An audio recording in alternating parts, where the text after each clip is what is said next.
Kita syukuri ya Tuhan, pagi hari ini kami boleh berkumpul bersama-sama di tempat ini untuk memuji dan mendengarkan firman-Mu. Dan sebagaimana kami berkumpul bersama-sama, kami berdoa untuk keluarga Ratu Elizabeth Tuhan, agar Tuhan memberikan penghiburan dan kekuatan, dan begitu juga semua rakyat Inggris yang ditinggalkan. Dan kami juga berdoa untuk pertolongan Tuhan atas Raja yang baru Tuhan. Tuhan kiranya menyertai dan memberikan hikmat baginya. Dan sebagaimana kami akan mendengarkan firman-Mu pagi hari ini, berbicaralah kepada setiap kami. Dalam nama Yesus kami berdoa. Amin. Shalom. Selamat pagi untuk kita semua. Pagi hari ini kita akan lanjutkan perjalanan kisah para rasul.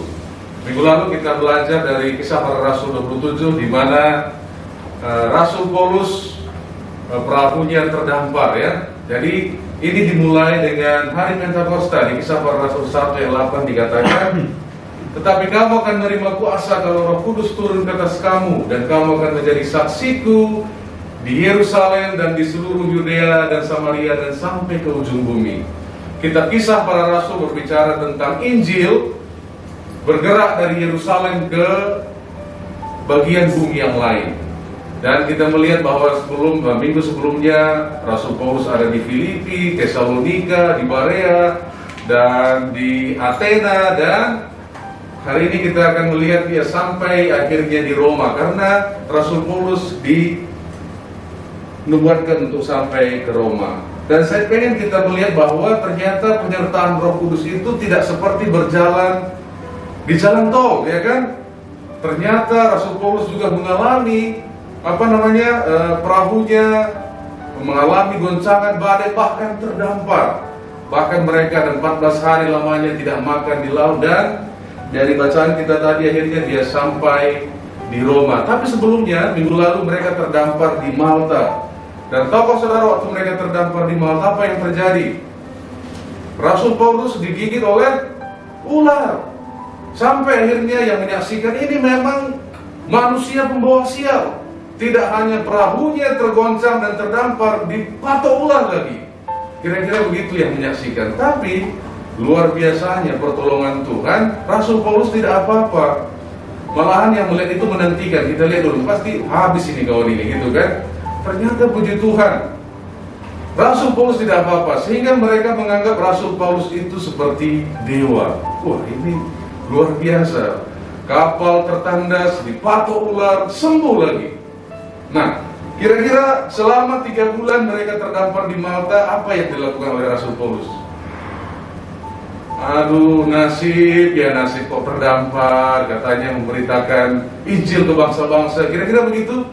Tidak, dia seperti tempat-tempat lain. Kemanapun dia pergi, Rasul Paulus memberitakan pesan yang paling penting, yaitu Injil Yesus Kristus. Selama 3 bulan di sana, dia mempunyai waktu untuk memberitakan Injil kepada semua orang yang ada di Malta. Dan akhirnya setelah 3 bulan, Rasul Paulus sampailah dia di Roma. Dan kalau kita melihat apa yang dilakukan Rasul Paulus, ialah setiap kali dia pergi ke suatu tempat, silakan, dia membuka gereja, ada jemaat dan ada pemimpin di sana. Di Tesalonika, di Filipi, ada jemaat-jemaat baru. Itu yang selalu dilakukan oleh Rasul Paulus. Kemanapun dia pergi untuk memberitakan Injil Yesus Kristus. Oke. Next. Nah, setelah kami tiba di Roma, Paulus diperbolehkan tinggal dalam rumah sendiri bersama-sama seorang prajurit yang mengawalnya. Kira-kira seperti ini Rasul Paulus. Next. Oh, ini loncat ya. Nah, oke. Coba. Iya, kira-kira Rasul Paulus seperti ini. Jadi ada yang mengawal, ada satu tentara Romawi, dia terikat seperti ini dan dia sewa satu rumah. Dalam keadaan demikian, kira-kira apa yang ada dalam pikiran kita? Oh, sayang kali nasibnya gitu ya. Nah, Dan apa yang kita pelajari dari apa yang dilakukan oleh Rasul Paulus? Slide yang tadi kelewatan. Oke, yang ini. Ternyata jika kita ingin mempengaruhi hidup orang lain, maka ada harga yang harus dibayar. Rasul Paulus bahkan hampir bisa kehilangan nyawanya. Ingat minggu lalu ya, bagaimana Lukas menulis, kami pun merasa sudah tidak ada harapan. Kenapa? Karena semua yang berharga itu, next. Karena semua yang berharga itu mahal. Benar ya? Semua yang ada harganya itu pasti mahal. Nah, pertanyaannya, seperti Rasul Paulus, next. Apakah kita mau membayar harga untuk memberitakan Injil? Rasul Paulus membayar harga yang begitu mahal. Dalam perjalanannya kita lihat, wah dia ditahan di Filipi dan lain sebagainya. Dan tidak ada pesan yang lebih penting untuk dibagikan selain daripada memberitakan Injil, memberitakan kekekalan kepada hidup orang lain. Dan setelah dia sampai di Roma, ini adalah tujuan Tuhan untuk Paulus. Dia sampai ke Roma agar apa? Agar Paulus bisa memberitakan Injil kepada Kaisar. Dan ketika dia sampai di Roma, next slide berikutnya. Next. Oke. Nah, setelah sampai di Roma dia nggak nyanyi lagi tuh kan, Pak Hakim dan Pak Jaksa, kapan saya disidangkan? 3 hari kemudian Paulus memanggil orang-orang terkemuka bangsa Yahudi. Kenapa? Dia pengen menjelaskan apa sebenarnya yang terjadi. Dan setelah mereka berkumpul, Paulus berkata, saudara-saudara, meskipun aku tidak berbuat kesalahan terhadap bangsa kita atau terhadap adat istiadat nenek moyang kita, namun aku ditangkap di Yerusalem dan diserahkan kepada orang-orang Roma. Setelah aku diperiksa, mereka bermaksud melepaskan aku karena tidak terdapat suatu kesalahan pun padaku yang setimpal dengan hukuman mati. Ngomong-ngomong, Paulus ke Roma ini banding yang ke-6. Sebelumnya dia banding dengan gubernur yang lain, selalu ditapati tidak layak untuk dihukum mati. Tetapi orang Yerusalem, orang Yahudi sendiri memaksa agar dia dihukum mati. Next. Akan tetapi orang-orang Yahudi menentangnya, dan karena itu terpaksalah aku naik banding kepada Kaisar. Tetapi bukan dengan maksud untuk mengadukan bangsaku, bukan untuk maksud menjelekkan bangsa Yahudi kan. Wah, sebenarnya aku nggak layak ini untuk dihukum mati Kaisar, tapi bangsa ini keras kepala, bukan begitu. Itulah sebabnya aku meminta supaya aku melihat kamu dan berbicara dengan kamu, sebab justru karena pengharapan Israel lah aku diikat dengan belenggu ini. Orang Israel sudah berdoa 3000 tahun lamanya agar Mesias datang. Dan dia berkata, ini yang kita doakan, ini yang kita harapkan sebenarnya. Dan akhirnya mereka berdiskusi selama dari pagi sampai sore. Rasul Paulus ingin mencoba meyakinkan mereka tentang Yesus. Next.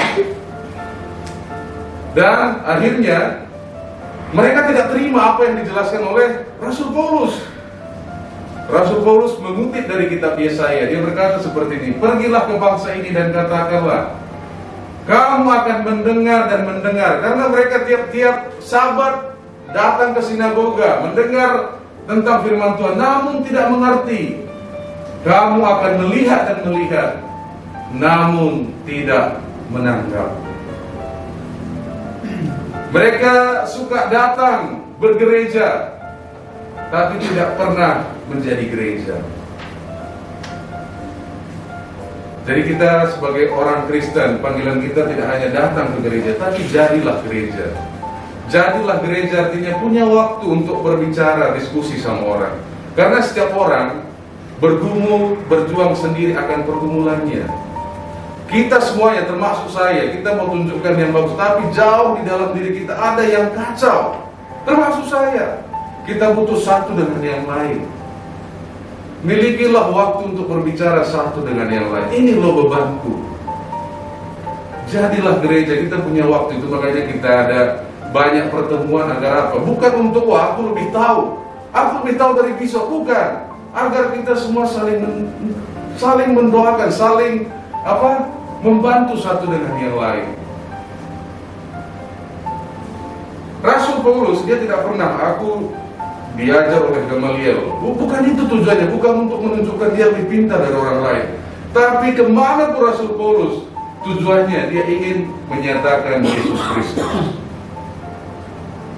Jangan hanya pergi ke gereja, jadilah gereja dimanapun kita berada. Kita punya waktu berdiskusi tentang kabar baik kepada orang yang ada di sekitar kita. Dan setelah Rasul Paulus mengatakan ini, wah, makin parah, mereka makin menolak. Next. Sebab itu kamu harus tahu bahwa keselamatan yang daripada Allah ini disampaikan kepada bangsa-bangsa lain, dan mereka akan mendengarnya. Bangsa-bangsa lain akan mendengarnya, saudara dan saya. Dan setelah Paulus berkata demikian, pergilah orang-orang Yahudi itu dengan banyak perbedaan paham antara mereka. Makin panas, makin tidak sependapat. Tapi apa yang terjadi? Apakah Rasul Paulus akhirnya, wah, ternyata parah juga ini, katanya kalau Roh Kudus datang, kamu akan menjadi saksiku, gitu kan? Kok aku dilawan oleh bangsaku sendiri? Kira-kira setelah itu apa yang Rasul Paulus lakukan? Maka Rasul Paulus merenungi nasibnya. Oh nasib itu enggak. Apa yang terjadi next? Wah, harus lebih kuat lagi.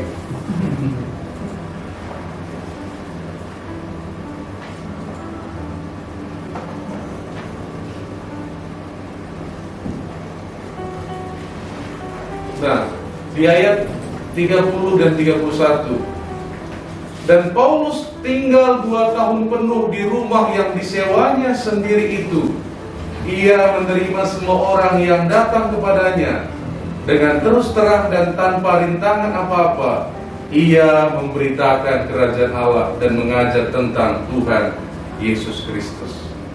Tokoh saudara dari Roma, banyak sekali kitab yang dia tulis, termasuk Filipi. Masih ingat kisah di Filipi kan?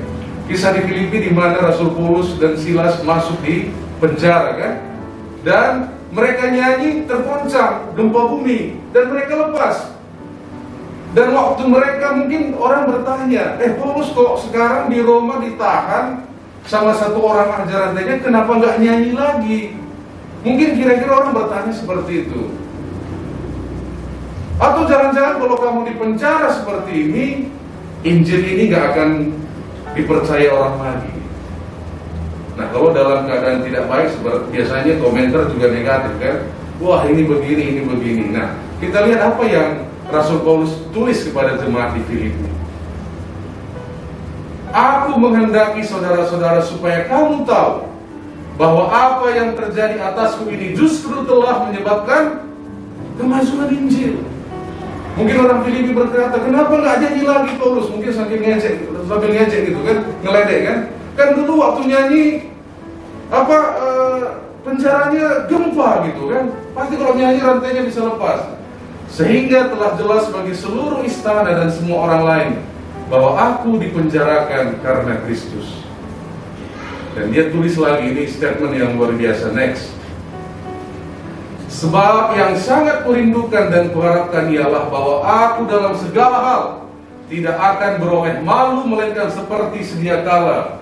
Demikian pun sekarang Kristus dengan nyata dimuliakan di dalam tubuhku, baik oleh hidupku maupun oleh matiku. Wah, ini dia di dalam tahanan. Dan ini yang sering kita dengar. Next, ini yang terkenal. Karena bagiku hidup adalah Kristus dan mati adalah keuntungan. Tetapi jika harus hidup di dunia ini, itu berarti bagiku bekerja, memberi buah. Jadi mana yang harus kupilih? Aku tidak tahu. Sama seperti waktu kita dapat 2 pilihan yang bagus, aku tidak tahu yang mana, saking bagusnya buahnya pilihannya. Bayangkan, dia ditahan di rumah, dia memiliki tujuan hidup yang jelas. Dia di penjara, tapi seolah-olah dia tidak tertahan. Kebalikan kan, kadang-kadang kita tidak di penjara, tapi kita merasa terpenjara. Bagi Paulus, dia merasa tidak ada di dalam tahanan. Ya kan, sama seperti waktu ada orang yang termasuk di 2 pilihan jurusan, 2 pilihan SNPTN kan, antara USU dan UI, mungkin ya sama bagusnya. Yang mana aku pilih? Aku tidak tahu. Paulus berkata, aku tidak tahu. Dia dalam tahanan. Kenapa? Karena bagi Paulus hidup untuk memuliakan Tuhan. Mungkin saudara merasa, kok hidup hanya untuk memuliakan Tuhan? Kayaknya nggak menarik. Nah, ini ada satu lagu. Ada yang pernah dengar grup band YouTube? YouTube ya. Kalau nggak perlu pernah dengar, nanti searching di Google ya. Ya ini dulu terkenal. Biasa kalau dulu orang patah hati suka nyanyi lagunya. Karena ada lagunya yang berkata with or without you gitu kan. Nah, dia tulis yang lagu ini mungkin salah satu lagu yang terbaik yang pernah ditulis. Next. Dia bilang begini, I have climbed highest mountains. Saya telah menaiki gunung yang paling tinggi. Gunung berbicara juga tentang kesuksesan. Dan ini grup band yang bukan kacang-kacangan ya, ini legendaris. I have run through the field. Saya sudah berlari di taman, di ladang. Only to be with you, only to be with you. Hanya untuk bersamamu. Saya sudah berlari. I have run, I have crawled. Apa itu Bu artinya? Merangkak. Saya sudah merangkak. Saya juga sudah berlari. Saya sudah merangkak. Sudah pernah susah. I have scaled the city wall. Saya sudah mengelilingi kota ini. Sudah tahulah aku kota ini. Kota mana? Kota yang paling terkeren aku sudah tahu. Di city wall. Kota ini. Kalau di video klipnya di Amerika, di Las Vegas ya, kota kesenangan dunia.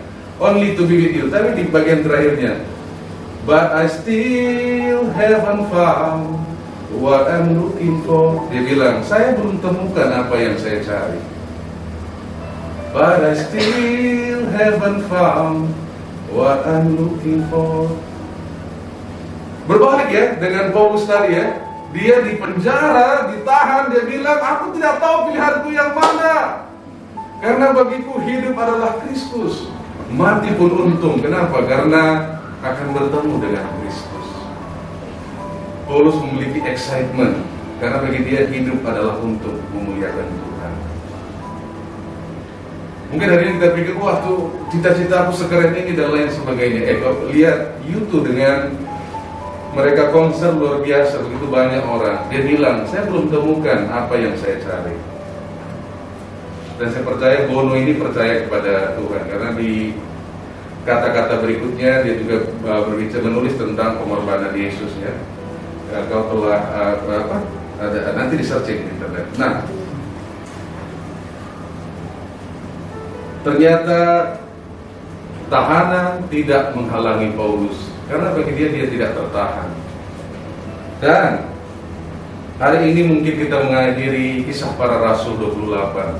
Tapi apa yang dilakukan Paulus, itulah yang membuat saudara dan saya ada pada hari ini. Injil diberitakan ke seluruh dunia.